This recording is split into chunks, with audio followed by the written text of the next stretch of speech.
কুড়িতেই বুড়ি। আজকের দিনে এই প্রবাদ বললে আপনি নিশ্চয়ই হাসবেন, অথচ একসময় এটাই ছিল আমাদের সমাজের অলিখিত নিয়ম।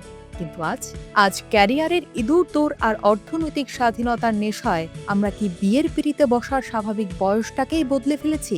কেন বাড়ছে বিয়ের বয়স? আর এই পরিবর্তনের আড়ালে কি কোনো সামাজিক সংকট লুকিয়ে আছে?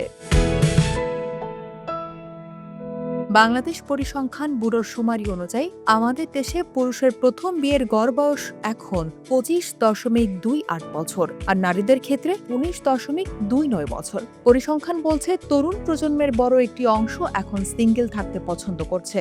কিন্তু কেন এই পরিবর্তন? কারণ এখনকার তরুণরা বিয়ের আগে নিজের পায়ে দাঁড়াতে চায়, গুছিয়ে নিতে চায় ব্যাংক ব্যালেন্স, ব্যক্তিগত স্বাধীনতা ও ক্যারিয়ারের জৌলুসের কাছে যেন বিয়ের পিঁড়ি অনেকটা পিছিয়ে গেছে।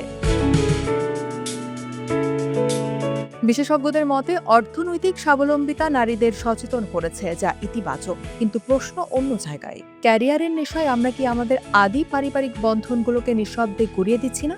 অনেক সময় দেখা যায় প্রতিষ্ঠার মোহে সন্তানরা বৃদ্ধ মা বাবাকে একাকী ফেলে রাখছে। দেরিতে বিয়ে করলে সন্তান বড় হওয়ার আগেই মা বাবার বার্ধক্য চলে আসে, যা পরবর্তীকালে প্রজন্মের জন্য বড় অনিশ্চয়তা তৈরি করে। আধুনিক হওয়া মানেই কি শিকড় ছিঁড়ে ফেলা? অবশ্যই না। আধুনিক শিক্ষা আর পারিবারিক মূল্যবোধের সমন্বয় না ঘটলে এই তথাকথিত উন্নয়ন আসলে এক ছাপা কঙ্কাল। ক্যারিয়ার গড়ার জেদ থাকবে, কিন্তু পরিবার গঠনের প্রাকৃতিকভাবে সঠিক সময়টাও মাথায় রাখতে হবে।